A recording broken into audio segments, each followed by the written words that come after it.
قربانی کس پر واجب ہے اور کس پر نہیں، اور کون دے سکتا ہے اور کون نہیں، اور جس کے اندر قربانی کرنے کی طاقت نہ ہو تو ایسا کیا کرے جس سے قربانی کرنے کا ثواب ملے۔ اسی طرح قربانی کرنے کے کیا کیا فائدے ہیں اور نہ کرنے کے کیا کیا نقصان ہے، اور قربانی کیا کیوں جاتا ہے، اور کس جانور کی قربانی ہو سکتی ہے کس کی نہیں، اور کس جانور کی کتنی عمر ہونی چاہیے، اور کیا گائے میں دتا ہونا ضروری ہے، اور جس جانور کے پیٹ میں بچہ ہو اس کی قربانی ہو سکتی ہے یا نہیں۔ تو ان ساری باتوں کو ہم تفصیل سے سمجھیں گے، بالکل آسان انداز میں سوال جواب کے آئینے میں، اور آخر میں ہم ذبح کرنے کے مسائل بھی سیکھیں گے، سمجھیں گے کہ کون کر سکتا ہے کون نہیں، اور کس طرح حصے تقسیم کرنی چاہیے۔ تو چلیے ہم شروع کرتے ہیں۔ بسم اللہ الرحمن الرحیم۔ اللہ رب العزت قرآن مقدس کے سورہ کوثر کی آیت نمبر 2 میں قربانی کے بارے میں ارشاد فرماتا ہے، فَصَلِّ لِرَبِّكَ وَانْحَرْ، یعنی تم اپنے رب کے لیے نماز پڑھو اور قربانی کرو۔ حدیثوں میں قربانی کے بہت سے فضائل بیان ہوئے ہیں، اور طاقت ہونے کے بعد بھی نہ کرنے کے وعید بھی۔ چنانچہ حضور صلی اللہ تعالیٰ علیہ وسلم نے ارشاد فرمایا، جس میں وسعت یعنی گنجائش طاقت ہو اور قربانی نہ کرے وہ ہماری عیدگاہ کے قریب نہ آئے۔ اور قربانی کرنے کا فضائل حدیث میں یوں آیا ہے کہ اماں عائشہ صدیقہ رضی اللہ تعالیٰ عنہا سے راوی ہے کہ حضور اقدس صلی اللہ تعالیٰ علیہ وسلم نے ارشاد فرمایا کہ یوم النحر یعنی 10ویں ذی الحجہ میں ابن آدم کا کوئی عمل خدا کے نزدیک خون بہانے یعنی قربانی کرنے سے زیادہ پیارا نہیں، اور وہ جانور قیامت کے دن اپنے سینگ اور بال اور کھروں کے ساتھ آئے گا، اور قربانی کا خون زمین پر گرنے سے قبل یعنی پہلے خدا کے نزدیک مقام قبول میں پہنچ جاتا ہے، لہٰذا اس کو خوش دلی سے کرو۔ ذوق کے لیے 3 حدیث پاک عرض کیے دیتا ہوں۔ حضور صلی اللہ تعالی وسلم نے ارشاد فرمایا، جس کا خلاصہ یہ ہے کہ جس نے خوشی دل سے طالب ثواب ہو کر قربانی کی وہ آتش جہنم سے حجاب یعنی روک ہو جائے گی۔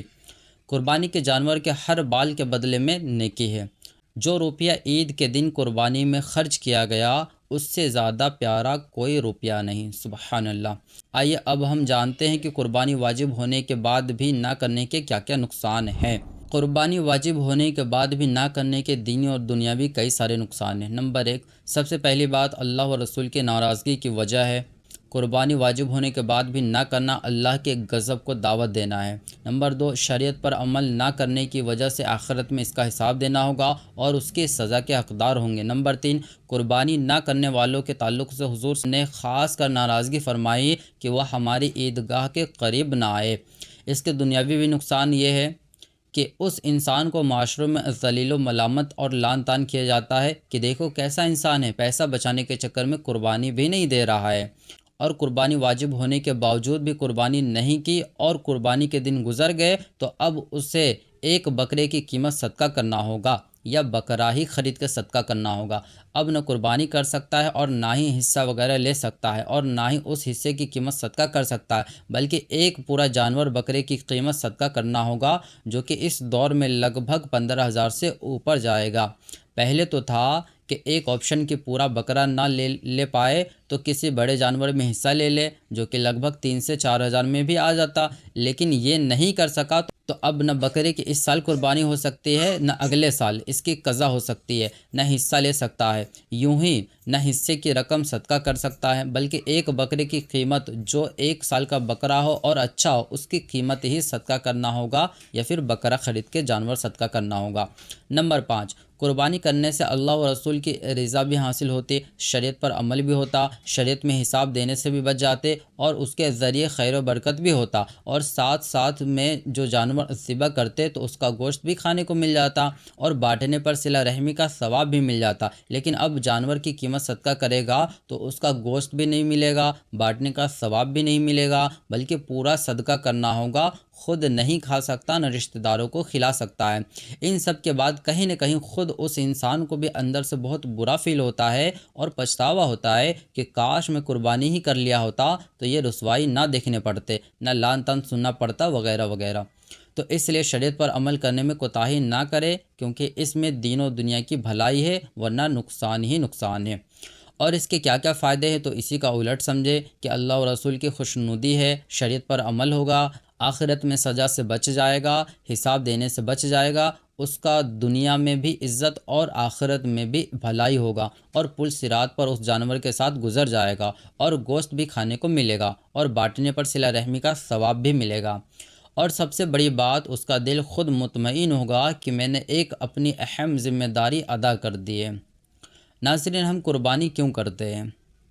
سوال پیدا ہوتا ہے، ہم قربانی کیوں کرتے ہیں؟ اس کا جواب یہ ہے کہ ہم قربانی اس لیے کرتے ہیں کہ قربانی کرنا حضرت ابراہیم علیہ السلام کی سنت ہے جو اس امت کے لیے باقی رکھی گئی ہے، یعنی ہم اسی سنت کی بنا پر قربانی کرتے ہیں۔ قربانی کسے کہتے ہیں، یعنی قربانی کی تعریف کیا ہے؟ جواب: مخصوص جانور کو مخصوص دن میں بنیت تقرب ذبح کرنا قربانی کہلاتا ہے، یعنی کسی خاص جانور کو کسی خاص دن میں قرب پانے کی نیت سے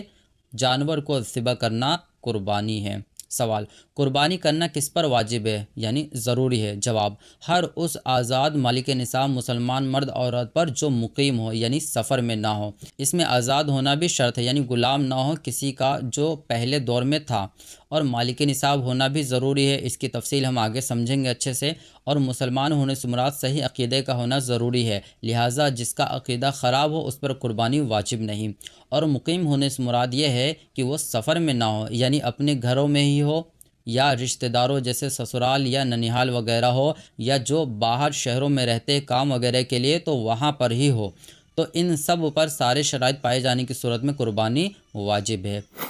سوال: کیا قربانی صرف مرد پر ہی ہوگا یا عورت یا بچے پر بھی؟ جواب: جس طرح زکوٰۃ فرض ہونے میں مرد عورت دونوں برابر ہے، اسی طرح قربانی میں بھی دونوں برابر ہے،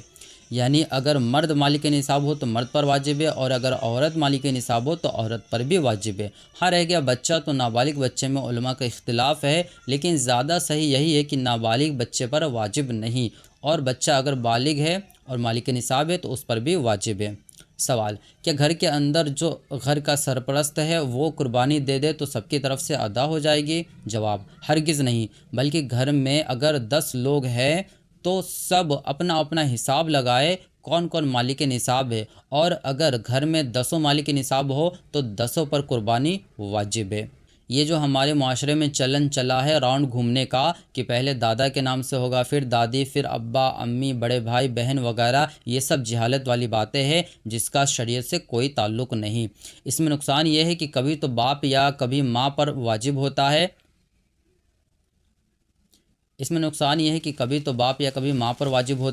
لیکن ان کا نہ کر کے بڑے بھائی یا بہن کے نام سے کر دیتے ہیں، اور جس پر واجب تھا ان کا ادا ہی نہیں ہوا، اور اس طرح گنہگار ہوتے ہیں۔ اور کبھی کبھی گھر کے بہت سے لوگوں پر واجب ہوتی رہتی ہے، مگر ہم ایک کا کر کے نپٹ لیتے ہیں، اس طرح دوسرے کا واجب ادا نہ ہونے کی وجہ سے گنہگار ہوتے ہیں۔ اس لیے پہلے اچھے سے اپنا اپنا سب حساب لگائے، پھر فیصلہ کرے کس کس پر قربانی واجب ہو رہی ہے، پھر سب دیانتداری سے قربانی کرے۔ چاہے تو کچھ لوگوں کا بڑے جانور میں حصہ لے لے اور کچھ لوگوں کا بکرا، چاہے تو کچھ افراد کے حصے کا گوشت بانٹ دے اور کچھ رکھ لے، لیکن قربانی ضرور کرے، ورنہ اس کے کتنے نقصان ہیں یہ ہم نے ابھی کچھ دیر پہلے ذکر کیا۔ یہ بار بار مالک نصاب لفظ آیا ہے، اس کو ذرا اچھے سے سمجھ لیجئے کہ مالک نصاب کسے کہتے ہیں۔ پہلے یہ جان لے کہ مالک نصاب 2 طرح کے ہوتے ہیں، ایک زکوٰۃ کا اور دوسرا قربانی یا صدقہ فطر کا۔ زکوٰۃ کا نصاب میں تھوڑا کم چیز آتی ہے، یعنی کسی پر واجب ہوتا ہے، مگر قربانی یا صدقہ فطر میں بہت چیزیں آتی ہیں اور یہ تقریباً ہر شخص پر واجب ہوتی ہے۔ آئیے ہم قربانی کے حوالے سے جانتے ہیں کہ صاحب نصاب یا مالک نصاب کسے کہتے ہیں۔ جواب: مالک نصاب سے وہ لوگ مراد ہے جس کے پاس اگر صرف اور صرف سونا ہو تو 7.5 تولہ ہو، تقریباً 93 گرام، یا صرف چاندی ہو تو 52.5 تولے ہو، تقریباً 653 گرام۔ نوٹ: تولہ کو گاؤں دیہات میں بھری بھی کہتے ہیں، یعنی تولہ جسے سمجھ میں نہ آئے تو وہ گرام سمجھے، یا گرام بھی نہ سمجھ میں آئے تو اسے بھری سمجھے، یعنی ان تینوں میں سے جو بھی آپ کو سمجھ میں آ جائے اچھے سے۔ یا اگر سونا یا چاندی اتنا نہ ہو بلکہ اس سے کم ہو تو اس کی قیمت نکالی جائے، یعنی اگر آپ اس سونا یا چاندی کو بازار میں بیچنے لے جائیں گے تو سونار آپ کے چاندی اور سونے کتنے میں خرید سکتے ہیں، تو جو وہ ریٹ بتائیں گے آپ کے زیور کا وہی قیمت کہلائے گا، اور اسی کو بھاؤ بھی کہتے ہیں۔ پھر آپ سونے کا الگ بھاؤ نکال لیں گے، یعنی اس کو کیلکولیٹ کر لیں گے، پھر چاندی کی بھی قیمت نکال لیں گے، اب دونوں کو جوڑ لیں گے، پھر دیکھیں گے کہ کیا ان دونوں کو جوڑنے کے بعد میرے پاس اتنا پیسہ بن رہا ہے کہ جس سے میں ابھی 52.5 تولے چاندی خرید سکوں۔ اگر بن رہی ہے تو قربانی واجب ہے۔ یعنی کہ جیسے ہم نے سونے کا ریٹ ان سے پوچھا کہ کتنا ہوگا، تو اس نے مثال کے طور پہ کہا کہ سونا جو آپ کے پاس جتنا ہے اس کو ہم 40,000 تک کے خرید سکتے ہیں، کتنا بھی ہو سونا ہو۔ اور چاندی کا کہا تو چاندی کا بولا کہ ہاں یہ 20,000 میں تقریباً ہم خرید سکتے ہیں، 20,000 آپ کے اس چاندی کا بھاؤ لگے گا۔ تو اب کیا ہم دونوں جوڑ لیے تو ہمارے پاس کتنے ہو جائیں گے؟ 60,000 روپے۔ تو کیا اب دیکھیں گے اس 60,000 سے کیا ہم کسی سونار کے پاس سے 52.5 تولے چاندی یعنی 653 گرام چاندی خرید سکتے ہیں؟ اگر خرید سکتے اتنا بن رہا ہمارے پاس پیسہ تو قربانی واجب ہے،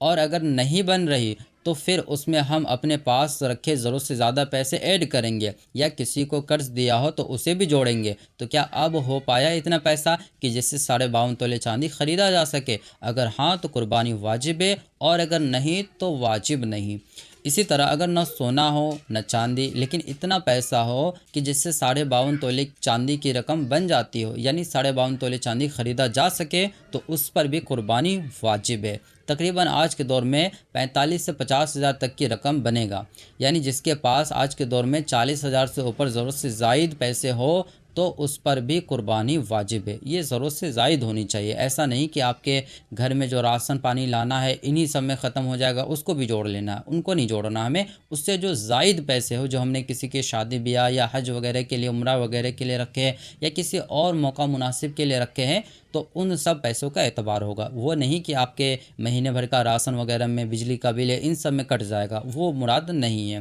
یا اگر نہ سونا ہو نہ چاندی نہ روپیہ پیسہ ہو مگر بیچنے کی نیت سے خریدا گیا مال ہو جسے مال تجارت کہتے ہیں، اگر یہ مال بک جائے تو کیا اس سے اتنا پیسہ مل جائے گا کہ جس سے 52.5 تولے چاندی خریدا جا سکے؟ اگر ہاں تو اس پر بھی قربانی واجب ہے، ورنہ نہیں۔ یعنی آپ کا کوئی کاروبار ہے یا آپ کا ایسا ہی بزنس ہے کہ جس سے آپ کوئی چیز خرید کر کے پھر اس کو بیچتے ہیں، تو ایسا آپ نے مال خرید کر کے اسٹور کر لیا ہے، تو کیا آپ کے پاس ایسا کچھ مال ہے اتنا کہ جس کو آپ بیچ دیں گے، اگر وہ بک جائے گا تو آپ کے پاس اتنا پیسہ حاصل ہو جائے گا کہ جس سے 52.5 تولہ چاندی آپ خرید سکے؟ تقریباً آج کے دور میں 45 سے 50 یا سم تھنگ 55,000 کے قریب میں آ جاتا ہے۔ تو آپ یہ ریٹ معلوم بھی کر سکتے ہیں اپنے سونار سے۔ تو اتنے پیسے اگر کیا بن جا رہے ہیں آپ کے پاس مال سے جس کے ذریعے سے ہم خرید سکے تو اس پر قربانی واجب ہے۔ ناظرین، یہاں تک تو زکوٰۃ اور قربانی کا سیم نصاب تھا۔ اب آگے قربانی میں تھوڑا اور ایکسٹرا ہو جاتا ہے، یعنی نصاب میں اور چیزیں آ جاتی ہیں کہ اگر مان لے اس کے پاس نہ سونا ہے نہ چاندی ہے نہ روپیہ پیسہ ہے نہ بیچنے کی نیت سے خریدا گیا مال یعنی مال تجارت کچھ بھی نہ ہو، تو پھر اس کے بعد یہ دیکھیں گے کیا اس کے گھر میں ضرورت سے زیادہ ساز و سامان ہے، جیسے ضرورت سے زیادہ کپڑے، سردی گرمی کے علاوہ بچھونے، یعنی سردی گرمی کے بچھونے کو چھوڑ کر کے اس کے علاوہ جو زائد بچھونے جو اس کے کام کے فی الحال نہ ہو تو وہ بچھونے، یا بے سلے کپڑے، یعنی بہت سارے کپڑے ہوتے ہیں جو بے سلے ہوتے ہیں، وہ ہماری ضرورت سے زائد ہوتے ہیں کیونکہ ہم اسے استعمال کر نہیں ہوتے، تو ان کپڑوں کا بھی حساب لگانا ہوگا۔ علماء تو یہاں تک فرماتے ہیں کہ 3 کمرے میں تالا لگا ہوا ہے تو اس کی بھی قیمت کا اعتبار ہوگا کہ اس کی قیمت کیا ہے، مالیت کی قیمت کیا ہے، کیونکہ وہ کمرے ہمارے ضرورت سے زائد ہے۔ اس طرح جو کرائے پر کمرے دیے ہیں وہ سب بھی اسی میں شامل ہوگا، یعنی اس کے بھی مالیت کا اعتبار ہوگا۔ ہماری ماں بہنیں اس پر خاص طور سے غور کریں کہ ہر تہوار یا کسی خاص موقع پر کپڑے کی فرمائش کرتی رہتی ہے اور اس کے الماری کپڑوں سے بھری پڑی رہتی ہے، اور حد تو یہ ہے کہ اس پر بھی کہتی رہتی ہے کہ میرے پاس ہے ہی کتنے کپڑے، جبکہ ان کے الماری پیٹی کھول کر دیکھو تو کپڑے کی جمع بناتے بناتے جمع منتہل جموں تک پہنچ جائے، یعنی بہت سارے ہوں گے۔ بہرحال ہماری بہنیں اس پر غور کریں کہ کیا ان کے ضرورت سے زائد جو کپڑے ہو، جیسے عموماً شادی والے کپڑے بس رکھے ہی رہتے ہیں، اسی طرح ہمارے بھائیوں کے بھی کوٹ پینٹ شیروانی سب صرف شادی میں پہن کر باقی ویسے ہی رکھ دیتے ہیں، لہٰذا ان سب کی بھی قیمت نکالی جائے۔ اسی طرح جس کو دیکھ کر نہ پڑھنے آتا ہو، اس کی کتابیں بھی ضرورت سے زائد ہے، چاہے وہ قرآن پاک ہی کیوں نہ ہو۔ اگر قرآن پاک جس کو دیکھ کر کے پڑھنا آ رہا ہے لیکن وہ پڑھ نہیں رہا تو اس پر واجب نہیں ہے، اور اگر اس کو دیکھ کر پڑھنا ہی نہیں آتا ہے تو اور اس کے پاس رکھے ہوئے قرآن اگر وہ 200 درہم کے قریب ہوئی تو پھر کیا اس پر بھی قربانی واجب ہوگا کیونکہ اس کی ضرورت کی نہیں ہے۔ تو ان سب کی قیمت نکالنی ہوگی، یعنی اسے بھی ہم اگر بازار میں بیچنے جائے تو کیا اتنا رقم حاصل ہو سکتی ہے کہ جس سے 52.5 تولے چاندی خریدا جا سکے؟ اگر ہاں تو قربانی واجب ہے، اور نہیں تو جو رقم پیسہ سونا چاندی یا بیچنے کے لیے خریدا گیا سامان یا ضرورت سے زائد سامان وغیرہ ان کے پاس ہو، ان سب کو ملا کر اس کی قیمت نکالیں گے۔ پھر اگر 52.5 تولے چاندی خریدے جا سکے اتنا قیمت بن رہا ہے تو اس پر قربانی واجب ہے، ورنہ نہیں۔ اور انہی سب کو مالک نصاب یا صاحب نصاب یا مالدار کہتے ہیں۔ اور اسی پر عید الاضحیٰ یعنی بقرہ عید میں قربانی واجب ہوتی ہے، اور ٹھیک اسی پر عید الفطر میں صدقہ فطر بھی واجب ہوتی ہے، لیکن ہمارے یہاں قربانی کا ہے۔ اور میں نے جو آپ کو تفصیل گنوائے ہیں یہ تقریباً ہر گھر میں 95% لوگوں کے پاس ہوتی ہی ہے، لہٰذا سب اپنا اپنا حساب کرے، اور یہاں جہالت عذر یعنی بہانہ نہیں ہے۔ آپ علماء سے مسائل سیکھ سکتے ہیں اور سمجھ سکتے ہیں۔ آپ یہ نہیں کہہ سکتے ہیں کہ چونکہ مجھے اس کا علم نہیں تھا اس لیے ہم نے قربانی نہیں دیا، یہ نہیں بہانہ کر سکتے۔ آپ کے پاس یہاں ہے پورے سہولت ہے کہ آپ ہر علماء سے کہیں بھی اپنے مسجد کے امام سے مفتیان کرام سے آپ معلوم کر سکتے ہیں اپنا حال۔ ناظرین یہ بھی یاد رکھیں کہ اگر سارا کچھ جوڑنے کے بعد اس کے اوپر کسی بندے کا قرض ہو تو بھلے ہی ابھی دینے نہ ہو مگر اس کو بھی مائنس کیا جائے گا۔ اس کے بعد اگر پھر بھی اتنا رقم بچتا ہو کہ جس سے 52.5 تولے چاندی خریدا جا سکے تو اس پر قربانی واجب ہے۔ یعنی سارا معیار جو ہے وہ 52.5 تولے چاندی کے اوپر ہی ہے کہ اتنی رقم یا تو پیسہ اس کے پاس ہو یا سونے کا ہو یا چاندی کا ہو، اور یا تو ان میں تھوڑے تھوڑے ہو لیکن تھوڑے تھوڑے ہو تو ان کی قیمت نکال کر کے روپیہ اتنا بنا لیں گے۔ جب بیچنے کے لیے خریدا گیا مال ہو، الغرض کسی بھی طرح سے اگر 52.5 تولے چاندی خریدے جا سکے اتنا پیسہ اس کے پاس بن رہا ہو تو اس پر قربانی واجب ہے۔ سوال: کیا مالک نصاب پر قربانی کبھی بھی واجب ہو جاتا ہے؟ یعنی جب جب مالک نصاب ہوگا وہ کبھی بھی ہو جائے گا یا اس کا کوئی خاص وقت بھی ہے؟ جواب: نہیں، بلکہ قربانی کا وقت 10ویں ذی الحجہ کے طلوع صبح صادق سے 12ویں کے غروب آفتاب تک ہے، یعنی 3 دن 2 راتیں ہیں، اور ان دنوں کو ایام نحر کہتے ہیں۔ اسی میں سارے شرائط جس مسلمان مرد عورت میں پائے گئے تو اس پر قربانی واجب ہے۔ ایک چیز اور یاد رکھے، جو شخص سفر میں ہو اگرچہ لاکھوں پیسے ہو اس کے پاس، کروڑوں روپے ہو، لیکن اگر وہ شرعی مسافر ہے تو اس پر قربانی واجب نہیں۔ ہاں اگر وہ کہیں اپنے نام کی کروانا چاہے تو کروا سکتے ہیں، اس کو منع بھی نہیں ہے، یا خود کسی جگہ پہ جا کر وہ کرنا چاہے تو کر سکتے ہیں، لیکن جہاں تک واجب یعنی ضروری ہے اس کو قربانی دینا یا نہیں تو اس کو ضروری نہیں ہے۔ یہ تو تھا شریعت کی طرف سے واجب والی قربانی۔ اب 2 اور قربانی ہیں جو غریبوں پر واجب ہوتی ہے، یعنی نہ جس کے پاس سونا چاندی روپیہ پیسہ مال تجارت کچھ بھی نہ ہو پھر بھی واجب ہو جاتی ہے۔ وہ اس طرح واجب ہو جائے گا کہ اگر اس کے پاس کچھ بھی نہ ہو لیکن قربانی کرنے کی نیت سے بکرا یا بکری خریدا تو اب اس جانور کی قربانی واجب ہو جاتی ہے، لہٰذا اگر اس جانور کی قربانی نہیں کرے گا تو گنہ گار ہوگا، اور اگر پالنے کی نیت سے خریدا ہو تو قربانی واجب نہیں ہوگا، اور اگر وہ جانور بھاگ گیا گم ہو گیا تو اس آدمی پر الگ سے قربانی کرنا واجب نہیں ہوگا۔ اسی طرح اگر مان لو وہ مل گئے جانور واپس بھاگنے کے بعد اور قربانی کا ابھی ایام جو ہے وہ ہے ہی تو پھر اس پر قربانی اسی جانور کا قربانی کرنا واجب ہو جاتا ہے۔ اور نمبر 2، ان لوگوں پر قربانی واجب ہوتا ہے کہ اگر اس کے پاس کچھ بھی نہ ہو، سونا چاندی روپیہ پیسہ کچھ بھی نہ ہو، نہ قربانی کرنے کی نیت سے خریدا ہوا جانور بھی ہو، کچھ بھی نہ ہو، لیکن اس نے اگر قربانی کی منت مانی ہو کہ جیسے میرا یہ کام ہو جائے گا تو میں قربانی کروں گا یا کروں گی، تو اس کام کا پورا ہونے کے بعد اس پر بھی قربانی واجب ہے۔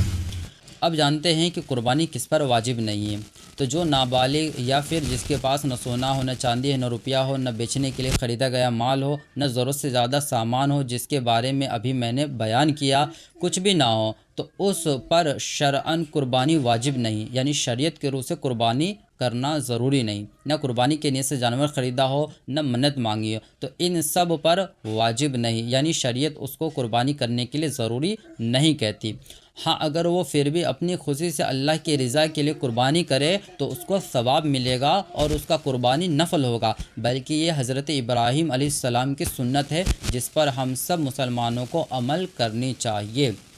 ناظرین ایک بات اور سماعت کیجیے کہ جس کے اوپر قربانی واجب نہیں ہے اور نہ ہی اتنی طاقت کی اپنی طرف سے کر سکے، نہ حصے لینے کی بھی گنجائش ہے، تو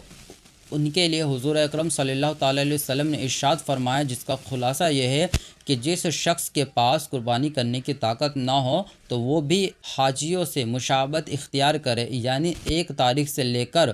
قربانی والے دنوں تک بال ناخن وغیرہ نہ کاٹے، اور قربانی کے دن اپنا بال ناخن مونچھے وغیرہ کاٹے تو اسی میں قربانی کا ثواب ملے گا۔ سبحان اللہ۔ ناظرین، یہاں تک تو تھا قربانی کس پر واجب ہے اور کس پر نہیں، اور قربانی کے کیا کیا فائدے ہیں اور کیا کیا نقصان، اور باقی جو سوال شروع میں ذکر قاعدہ رہ گیا ہے وہ اس کے دوسرے پارٹ میں ملے گا، یا آپ اینڈ اسکرین پہ داہنے سائڈ ویڈیو شو ہو رہی ہوگی، یا نیچے ڈسکرپشن میں دیکھ لیجئے، دوسرا پارٹ مل جائے گا۔ دعا میں یاد رکھے دوسرا پارٹ اس کا ضرور دیکھیں۔ السلام علیکم ورحمۃ اللہ وبرکاتہ۔